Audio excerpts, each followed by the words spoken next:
You're listening to the Monday Night Community Show with Daniel on BRFM. This is the Daniel Monday Night Community Show on demand through YouTube. Thank you very much for choosing to listen to us through this method. If you'd like to keep up to date with when I add new interviews, then subscribe to this channel. This is BRFM 95.6, the Isle of Sheppey's very own community radio station, broadcasting live from our studios in Minster. And now it's time to hear the interview I did when I was out and about at Gillingham Pier, where the Medway Queen is based. I spoke while I was there to Brian Goodhew, who I've spoke to in the past, all about the progress of the Medway Queen being rebuilt when it was up in Bristol, but now it's returned to Gillingham Pier. I thought I'd visit the Medway Queen and some of the volunteers and apprentices and catch up with all of them to see how progress is going now the Medway Queen is back. And I firstly spoke to Brian Goodhew in their visitor centre, and this is what happened while I was there. So we are out and about, and we're at Gillingham Pier here at BRFM on the Monday Night Community Show, and we're going to be talking to Brian. And I say thank you very much for inviting me along, as last couple of times you've come to us, so it's really nice for you to show me all what you've got here. Yeah, nice to see you, Daniel. Anyway, welcome to Gillingham Pier. As you can see, the Medway Queen is now home from Bristol, been down there 5 years, and we're proudly showing off our new hull. Gillingham Pier has also got a lightship, and sometimes we get visits from the barge Canberra. So it's forming to be like a heritage quay. People are coming down to see what we're doing, and well, it's all major steps forward. That's the main thing. Here we are in the visitor centre. The visitor centre is open every Saturday from 11 till 3. We do invite people to come down and perhaps look at the ship from the quayside. Ship not available for access at the moment. We've got to make it the magic words of health and safety. Got to make it correct. And also we are building a bigger and larger gangway. Health and safety once again have asked us to do that. But you can come down on a Saturday 11 till 3, or phone ahead any time on Medway, which is 01634 575717. Okay, Daniel, right, we're now in the visitor centre, and I'll take you around. Yeah, that'd be good. Okay, it starts with the picture of the launching in 1924 at St George's Day, and there's a picture of the lady with the big bottle ready to smash on the bows, and several other people in old-fashioned hats and looking rather serious. But there she was in 1924, guiding through there. We do have school visits, which is our future, and we recently had 124 Rochester Grammar School girls come down, and we split them up in little classes, and we took them round. And of course, we have to start at the very beginning, because they don't even know what the Medway Queen or even a paddle steamer was like, so we're bringing it home to them. Just moving around slightly, a lovely big picture of the Medway Queen in service, and we have to explain what she did. She sailed from Strood, and she went to Chatham, Sheerness, Southend and Herne Bay. But before the war, she also included calling in at Upnor and Gillingham Pier, where we are now, and occasionally she went to Clacton and Margate. Carrying on, of course, in 1939 she came out of service, and of course the war started, and she was caught up in the evacuation. We've got a lovely big picture of a young girl with her gas mask, her label, her little attaché case, and which must have carried her overnight nighties and things, and also onto the side of the case there's her favourite toy. Children had to report to the local railway station, and taken all parts of the country. Medway Queen, with a lot of other ships, reported to Gravesend Pier, and they took a lot of Londoners. They all filled up with youngsters, and they went up the coast to Lowestoft, Yarmouth, and unloaded them. And of course, these children had been to sea, they didn't know what country they was coming into when they come into Lowestoft. And one little story there, the amount of people that got on at Gravesend, when they got off at Lowestoft, there was 2 extras. 2 ladies had gone into labour on the way up. Anyhow.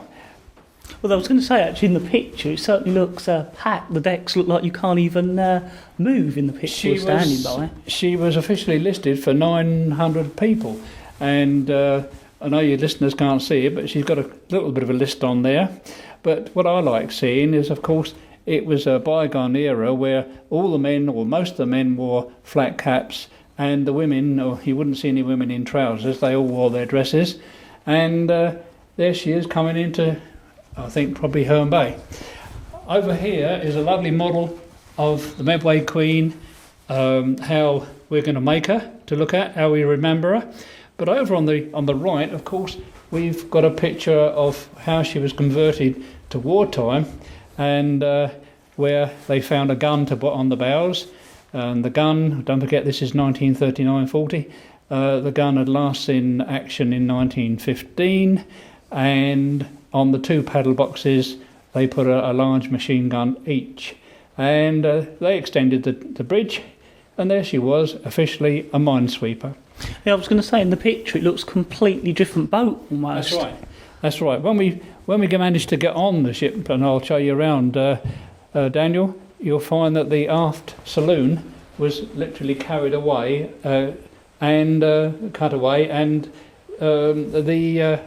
ready for the mines to be carried on board when there was, hopefully, I was going to ask a little bit. You mentioned this model here. Yes. Why was that actually built? Was that built at a time of its heyday, or has it been built since you've been doing the renovations to show people how it will look? No, the models. There's quite a few of them dotted about, but this is the best one. This one actually, all the little lights light up, and this was made by a man named Mr. Wanstall of Wainscott, and he's lent it to us. And it's the best model that we have ever found. It's got all the little figures on it, and as I said, all the lights on the funnel, on the bridge, all the navigation lights, they actually light up. And you'll see all the little figures on deck, the families, there's even a little band playing, and the details, I can't fault it. It's fantastic. The purser's office with the loudspeaker on top, and all the flags are flying. That's really how we would like to see the ship when we finally rig her out, and which is going to be 2 or 3 years' time. Back to wartime, we've got a rather gruesome picture of all our troops on Dunkirk beach. I say to these children that these are asleep, but I don't think they are. And of course there's some bombs going off, but there's no ships, and the reason being, a lot of the ships try to get in at dawn and then pick up their consignment of troops and get back as quick as they could. On the wall we got a picture of Captain Cook, who was the captain in charge of the 7 trips in 9 days of Dunkirk evacuation. And Captain Cook had a marvellous, later in the war, he was in charge of a ship that repatriated the Channel Islands. So he definitely did his bit in the war. There's a picture of the ship's dog. And talking to Captain Cook's daughter, they found this dog running up and down Dunkirk beach. So finally Captain Cook took it home, and they renamed it Dunky.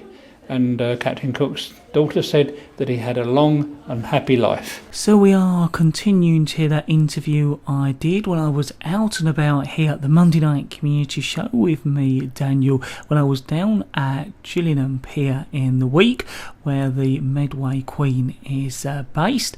I'm talking to Brian Goodhew and some of the volunteers and apprentices, and now we're continuing with the tour of the visitor centre and a bit of history background on the Medway Queen. After the war, she was put down to Southampton and brought back to look like as we hope to see her in the next few years.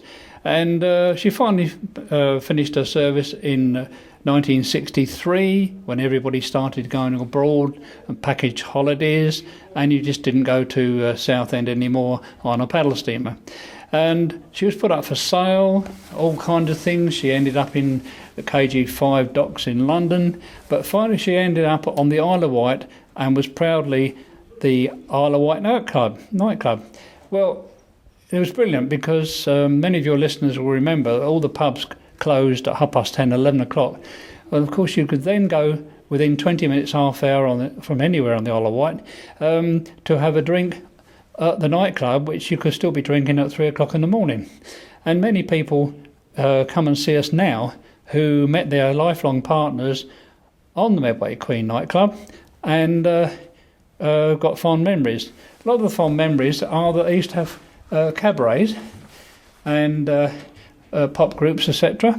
And one of the well-known names that have come out is Hank Marvin of the Shadows. He evidently appeared on there several times. Hank Marvin now, he lives in Australia in Perth. We've emailed him, but we can't raise him at the moment. No, I was just going to say, actually, it's quite amazing. You've got some pictures up, and looking at one of the pictures, it's almost like a pub inside with all the stalls, the carpeted floors. You'd think it was a small pub inside. That's right. Well, a pub, nightclub. One picture is the forward saloon, and one is the aft saloon. And of course, it was, well, like a luxury nightclub. Of course, she fell into disrepair because people who own ships don't really as nightclubs don't maintain them as ships, and of course she fell into disrepair. Jumping ahead, they thought, well, we better get her back to Chatham if we can, and she came back to Chatham on a pontoon, and unfortunately the money ran out and she was cast off into the river, and she soon became just a submerged wreck. And well, it was another part of her history where she got into very bad state. I was going to say, looking from the picture we're standing by, she's completely more or less half submerged, and the water's lapping across the decks, and it seems hard to imagine how you get it back from that. So. Well, what used to happen, unfortunately, as you just noticed, that she used to fill up, and any ship coming past, even a small launch or a sailing boat which caused a wave, sent water raining down to the lower decks, ripping off her lovely lighter oak woodwork off the walls, and you could stand on the quayside and hear her crunching and grinding as everything fell apart in the lower decks. Marshall Vine, in 1985, formed a preservation society. He just put a notice on the bankside and said anybody interested in restoring this lovely old steamer, please phone his phone number, and he got it started. And another passage of time, they managed to get a berth at Damhead Creek, and over the next 10-20 years they managed to get her back to looking like she originally looked at, but of course it was mostly paintwork and pretty artificial looking. We applied 3 times for a lottery grant, managed to get a lottery grant on the last application of £1.8 million. This was the start of it all, and it was our start of its way back. Of course, £1.8 million was very, very nice, and the lottery, in their wisdom, said that the nearest shipyard was Bristol, which meant a lot of the parts had to be transferred to Bristol, and that's where the contract went to have the hull rebuilt. In the meantime, £1.8 million didn't go too far, so we ended up forming a group with our continental partners. We've got our French partners in Gravelines in France, and they are building the Jean Bart. Jean Bart is all wood. It's named after a famous hero in the history of the French, and they're not only building this galleon, they're actually building the trees to form it, so they're going to be a long, long time. In Holland, they're building the Belgica, which is was sent down to Antarctic, deliberately iced in, and the results of their experiments are still being used today. So between the three of us, we are a group, and he has been our representative to claim this money from the Interreg Heroes to Sea organisation. So I was just going to ask us. Okay, so you're an individual group, the Medway Queen, but you're also part of a bigger group, which is these other two boats, and you sort of all work together and support each other. Is that kind of how it works? That's exactly right. The French partners, they are building a mast, and the Belgians, they are building bits and pieces, and we're making an anchor for them. So it all works together. But what has happened now, since we've come home, as we might say, from Bristol, the actual contract has now finished. The Interreg say that they have saved the Medway Queen, and the funding is now finished, although we're still friends with our partners. So we're in a situation where money, we can't reapply for about a year. It will take about another year to claim money from the Heritage Lottery Fund. So we are screwing and scraping for everybody in sight. Also down here we've got our workshop, which I'll take you to next, and also people in the visitor centre can listen to put their headphones on and listen to their apprentices telling them what they do. And at the end of the visitor centre we have a little shop which you can hopefully buy something off of us, ranging from books, DVDs, models, flags, model ships, spoons, everything. It's worth a visit just to come down and see the shop. And of course we can also send you a t-shirt. This is the island's very own community radio station on 95.6 FM and live online from our website brfm.net, and we're continuing to the interviews I did when I was out and about at Gillingham pier, where the Medway Queen is based, talking to some of the volunteers and apprentices. Here we've got Brian Burton, chairman. Hello. Hi, thank you very much for speaking to us. Can you tell us a little bit about how long you've been the chairman and your sort of involvement and background to all of this would be good? My involvement goes back about 17 years. Okay. I'm not one of the original starters of but I have been around for quite a long time.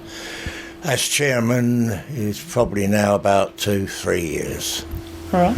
Before that, I was vice chairman. Yeah. And that was John Kempton, who might be in a minute. So, what got your interest into the Medway Queen? Basically, because I am a boilermaker by trade, and we were asked if we could do something to help them way back then, and then that's when we got the funnel built by apprentices. So it's that involvement plus the G&B involvement, of which I was vice president of the manufacturing section. So I bet you're pleased to see the Medway Queen here in Gillingham again. It's great to see it back in Gillingham, but now the trouble starts, we've got to fit her out. There's as much to do now as what there was to do building the hull, in fact more, and it's going to take a substantial amount of money to do that. Well, thank you very much. Okay, over in the corner here we've got Antoine, who comes from Brittany. Not every day, of course, but he handles our international funding from abroad. So what does that involve then? Morning. Well, basically I was first employed about 3 years ago now. Started on November 2010 when the Medway Queen project office was just a small office on North Street in Stroud. We're now on Gillingham pier. What was my job at the beginning? I was employed to be the coordinator of the Heroes to Sea project, which was a 3 years partnership project with the Medway Queen Preservation Society and three other organizations on continental Europe. The aim of this project was to set up an apprentice training workshop and a visitor center to help raise awareness about the Medway Queen and teaching young people traditional maritime skills. So the project has now come to an end, and my role now is to look for further funding from the EU for the society. Well, thank you very much. You're welcome. So we've now moved from the visitor centre out into your workshops. I was hoping you could tell us a bit more about that. Yes, the workshops. Well, we've put it all together ourselves. We hire all this site from Medway Council, which we're very, very grateful for. When we took over the workshop, it was a large empty building for which even still had asbestos dust in it, and we had to rig up all our electrics from about 400 yards down the road, and the apprentices have done a fine job, as well as our volunteers, even building the toilets, which we can see on the right there, and they've got every facility we could think. So we're now going to be talking, and you're going to introduce us to some of the apprentices here in the workshop, I understand. Yes, Daniel, they've done a marvellous job. In front of you can see the carpenter's workshop. They've had to make a lot of it themselves, including benches, fittings. In fact, between you and me, they've done a marvellous job. And I'd like to introduce two of you. My name's John Blake. I'm 20 years old. I'm an apprentice carpenter and bench joiner. So how long have you been doing this here? For about two years, maybe two and a half. Yeah, that's right. So you've certainly seen this project progress then here? Yeah, you could say that, yeah. And I bet it's good to see the boat, the Medway Queen, actually just outside now after that time. Yeah, it feels weird. I mean, it's been down Bristol for so long that we never thought we would see it here, not in our apprenticeship lifetime anyway.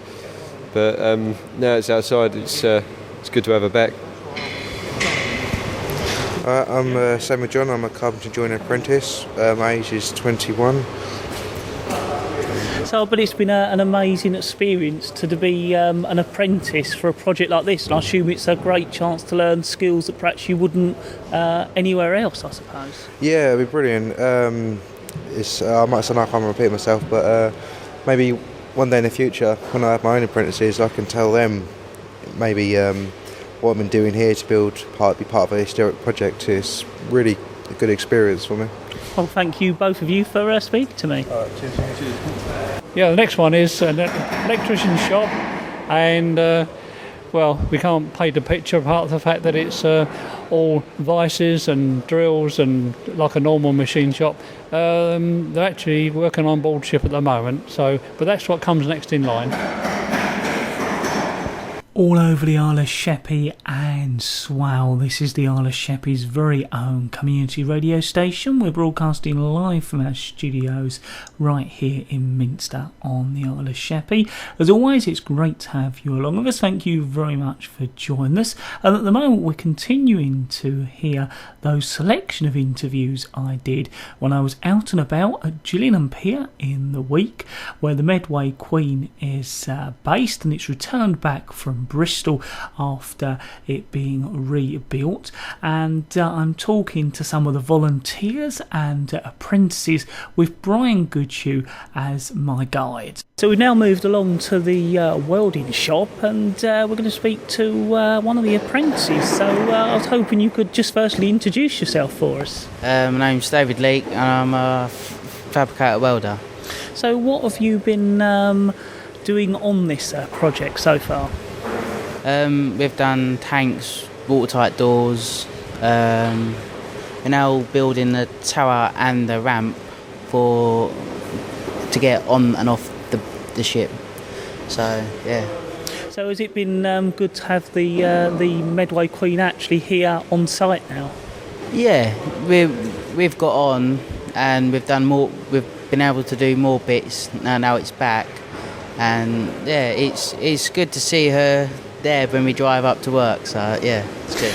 Is it a difficult process welding on board the boat, or is that something you haven't done yet? I have done a little bit of welding, but nothing really major, you know. So yeah.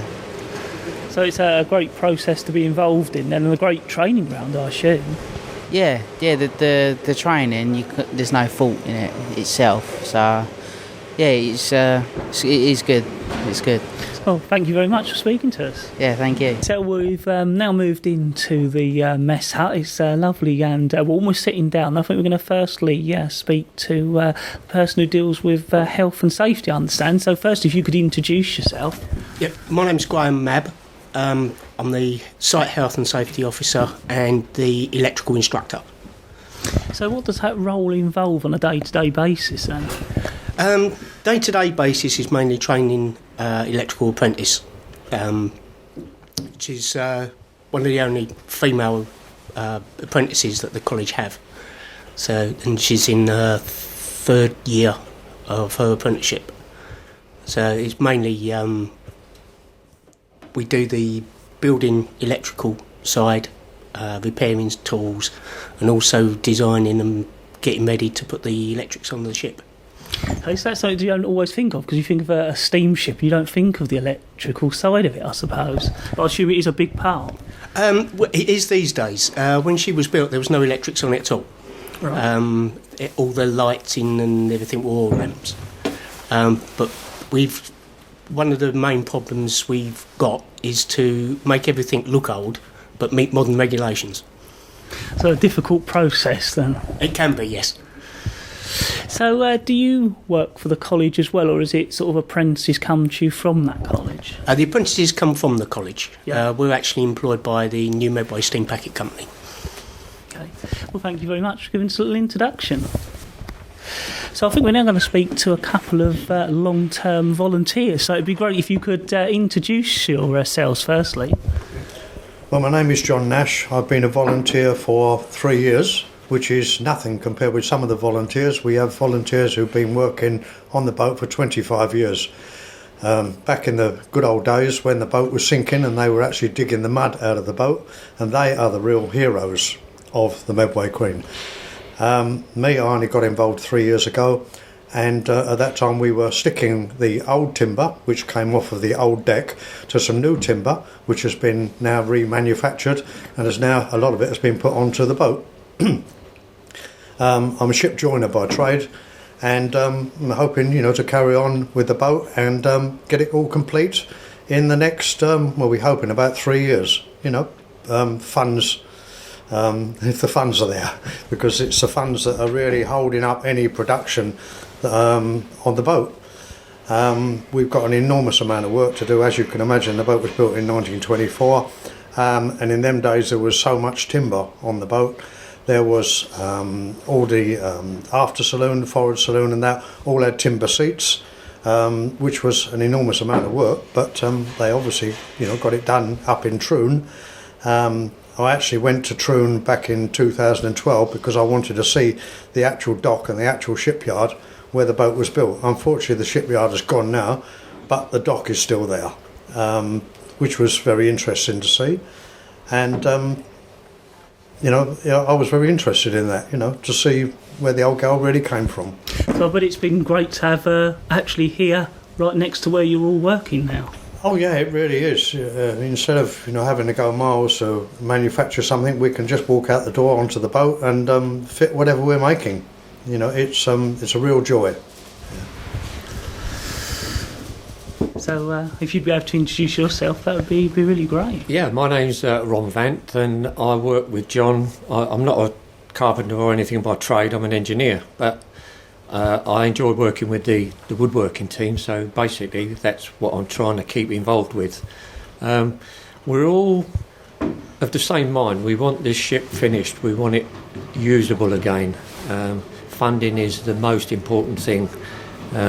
We struggle a lot of the time to get the parts and bits and the timber, material, metal that we need because the funding's not there. So I'd like to believe there's a lot of people around that have got the same views as us, that they want to see the ship finished and back on the river. Another thing we're really looking for is volunteers, not necessarily tradesmen. Tradesmen are more than welcome, but we need people who are more than welcome to come and help us out by painting and cleaning the boat, because she does, obviously as a boat, she needs continual maintenance, and we do need someone to come and paint and clean and paint and clean, because that's what a lot of the boat is all about. The other thing that we're being really held up with for is money for materials or even materials.